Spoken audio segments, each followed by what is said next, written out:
الحمدللہ، اللہ تعالیٰ کا لاکھ لاکھ شکر ہے کہ مالک نے اپنی یاد کی توفیق اور موقع عطا فرمایا۔ لاکھوں اور کروڑوں درود حضرت محمد مصطفیٰ صلی اللہ علیہ وآلہ وسلم پر، جن کے طفیل مالک نے یہ مہربانی عطا فرمائی۔ سامعین کرام، اللہ تعالیٰ نے قرآن پاک میں ارشاد فرمایا،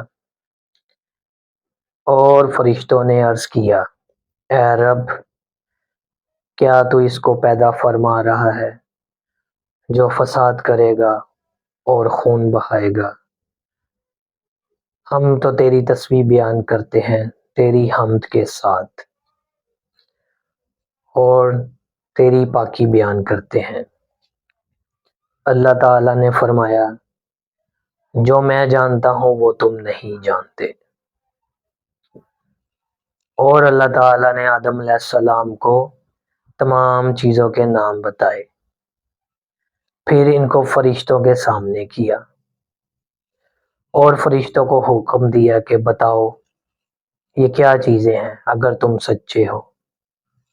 فرشتوں نے عرض کی کہ پاک ہے ذات تیری، ہم تو کچھ نہیں جانتے سوائے اس کے کہ جو تو نے ہمیں بتایا، بے شک تو بہت بڑا جاننے والا دانا ہے۔ پھر اللہ تعالیٰ نے آدم علیہ السلام کو حکم فرمایا کہ اے آدم، اب تم ان چیزوں کے نام بتاؤ۔ حضرت آدم علیہ السلام نے ان تمام چیزوں کے نام بتا دیے تو اللہ تعالیٰ نے فرشتوں کو مخاطب کر کے فرمایا کہ کیا میں نے تم کو بتایا نہیں تھا کہ آسمان اور زمین کی تمام پوشیدہ باتوں کو میں جانتا ہوں، اور وہ جانتا ہوں جو تم ظاہر کرتے تھے اور چھپاتے تھے۔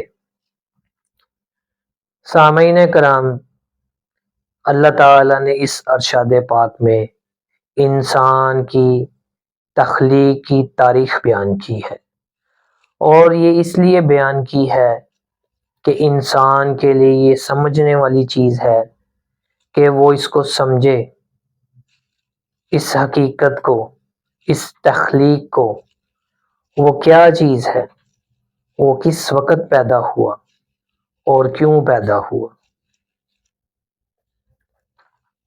سامعین کرام، وہ کون سی مٹی تھی جس سے آدم علیہ السلام پیدا ہوئے اور کہاں سے لائی گئی؟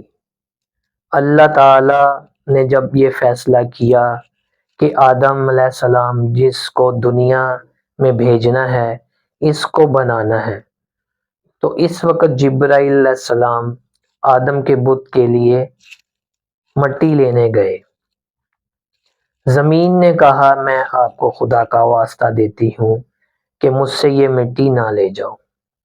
جبرائیل علیہ السلام شرمندہ ہو گئے اور واپس خدا کی بارگاہ میں آ گئے اور عرض کی، یا باری تعالیٰ، زمین نے یہ عرض کی ہے اور میں واپس آ گیا۔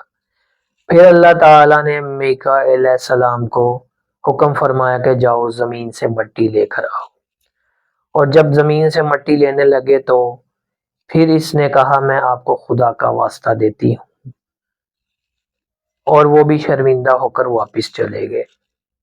پھر اللہ تعالیٰ نے اسرافیل علیہ السلام کو بھیجا۔ جب وہ آ کر زمین سے مٹی لینے لگے تو پھر زمین نے وہی کہا کہ میں آپ کو خدا کا واسطہ دیتی ہوں کہ مجھ سے یہ مٹی نہ لے جاؤ، کیونکہ اس مٹی سے جو آدمی بنے گا وہ غلط کام کرے گا، پھر اس طرح وہ جہنم میں جائے گا اور جلے گا۔ وہ بھی واپس چلے گئے۔ پھر اللہ تعالیٰ نے اسرائیل علیہ السلام کو حکم بھیجا اور فرمایا، جاؤ زمین سے مٹی لے آؤ۔ اسرائیل علیہ السلام آئے اور انہوں نے مٹی جب لینی چاہی تو زمین نے یہی کہا کہ میں آپ کو خدا کا واسطہ دیتی ہوں، مجھ سے مٹی نہ لے جائیں۔ اسرائیل علیہ السلام نے فرمایا، میں تم کو خدا کا واسطہ دیتا ہوں، تم چپ رہو، میں خدا کا حکم ضرور مانوں گا، میں نافرمانی نہیں کر سکتا۔ چنانچہ انہوں نے مٹی لی اور خدا کی بارگاہ میں پیش ہوئے۔ اللہ تعالیٰ نے پوچھا کہ کیا ہوا؟ انہوں نے سارا واقعہ عرض کیا۔ اللہ تعالیٰ نے فرمایا کہ کیا تم کو ترس نہیں آیا زمین پر کہ اس نے واسطہ دیا تھا؟ اسرائیل علیہ السلام نے عرض کی کہ یا اللہ تیرے حکم کے سامنے ترس کیا چیز ہے؟ تیرا حکم تھا، میں اس کو بجا لایا۔ حکم ہوا کہ اب تو ہی لوگوں کی ارواح نکالے گا، انسانوں کو مارے گا اور پھر زمین میں داخل کرے گا۔ چنانچہ اس طرح اسرائیل کی یہ ڈیوٹی لگ گئی۔ وہ مٹی جمع کی گئی اور اس پر 40 دن بارش ہوئی، 39 دن غم، رنج اور فکر کی بارش ہوئی اور صرف 1 دن خوشی کی بارش ہوئی۔ یہی وجہ ہے کہ جو انسان بھی اس دنیا میں آتا ہے وہ زیادہ غم، مصیبت اور تکلیف میں مبتلا رہتا ہے اور اسے بہت کم خوشی حاصل ہوتی ہے۔ جب وہ مٹی تیار ہوئی تو اللہ تعالیٰ نے اپنے دستے قدرت سے اس بت کو تیار فرمایا اور بہت ہی خوبصورت بنایا۔ فرشتے حیران ہو رہے تھے کہ یہ کیا چیز بنی ہے، کہ یہ کیا چیز بن رہی ہے۔ حدیث پاک میں آیا ہے، امام غزالی رحمۃ اللہ علیہ نے یہ حدیث بیان کی ہے کہ انسان کے دل کا منہ اللہ تعالیٰ نے ہر وقت لوح محفوظ کی طرف کر رکھا ہے۔ اگر وہ دل صاف ہو جائے تو لوح محفوظ کے تمام خزانے اور اسرار و موز اس میں منعکس ہو گئے اور وہ ہر چیز سے واقف کر دیا جائے گا۔ اور اگر اس دل پر زنگ ہوگا، اس دل پر میل آ جائے گی، جس طرح آئینے پر میل آ جاتی ہے، تو اس میں کوئی چیز دکھائی نہیں دیتی۔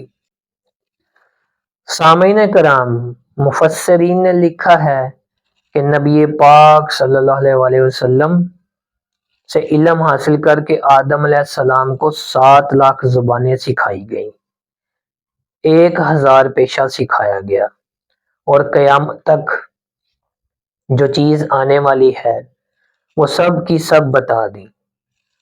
اگر صرف نام کی فہرست ہو تو وہ کوئی معنی نہیں رکھتی، وہ کوئی حقیقت نہیں رکھتی۔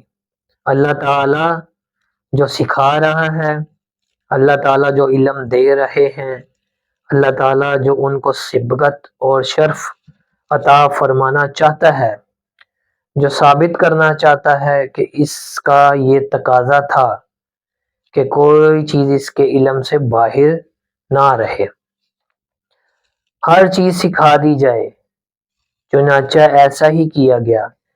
قیامت تک جو چیزیں ظہور میں آئیں گی وہ سب کی سب آدم علیہ السلام کو بتا دی گئی ہیں اور ان کے سامنے پیش کر دی گئی ہیں۔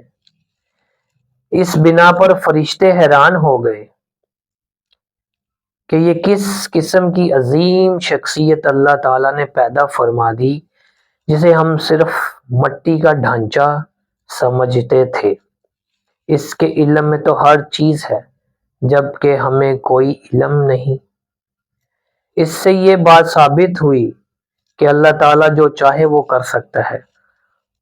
وہاں استاد نہیں بٹھائے گئے تھے، وہاں مدرسے نہیں کھولے گئے تھے جنہوں نے حضرت آدم علیہ السلام کو پڑھایا، سکھایا، بلکہ صرف اللہ تعالیٰ کا ایک حکم تھا، اس کا فضل اور کرم تھا، جس سے تمام علوم سے حضرت آدم علیہ السلام کو بہرہور کیا گیا۔ اور اگرچہ ملائک نوری تھے، ہر جگہ پر ان کی پرواز تھی، پھر بھی وہ سب سے ناواقف تھے۔ معلوم یہ ہوا کہ اگر نورانیت بھی ہو، ملکیت بھی ہو، اور اگر اللہ تعالیٰ کی دین اور فضل نہ ہو تو بصیرت حاصل نہیں ہو سکتی۔ یہ بھی معلوم ہوا کہ کس چیز پر بھی اللہ تعالیٰ کا فضل ہو جائے تو وہ سب سے اعلیٰ ہو جاتی ہے۔ جب مشت خاک کی ایک مٹھی کو اللہ تعالیٰ نے سارے علوم شروع سے لے کر قیامت تک بتا دیے، اور وہ علوم بتا دیے جن کی ہوا بھی فرشتوں کو نہیں لگتی تھی، اور اتنی برتری اور اتنی فضیلت اللہ تعالیٰ نے مٹی کو عطا کر کے یہ ثابت کر دیا کہ اللہ تعالیٰ جو چاہے کر سکتا ہے. ذرے کو آفتاب اور آفتاب کو ذرہ بنا سکتا ہے. یہ سب اس کی مرضی پر موقف ہے کہ وہ کیا دیتا ہے اور کتنا دیتا ہے. اس کے متعلق اگر کوئی یہ کہے یہ اتنا ہے یہ اتنا ہے تو یہ اس کی بیوقوفی کا اظہار ہے. یہ اللہ تعالیٰ کی دی ہوئی چیز جس پر کسی کی پابندی نہیں اور اس کا راز کسی کو معلوم نہیں، یہ دینے والے کو یا جس کو دیا جاتا ہے اس کو معلوم ہے.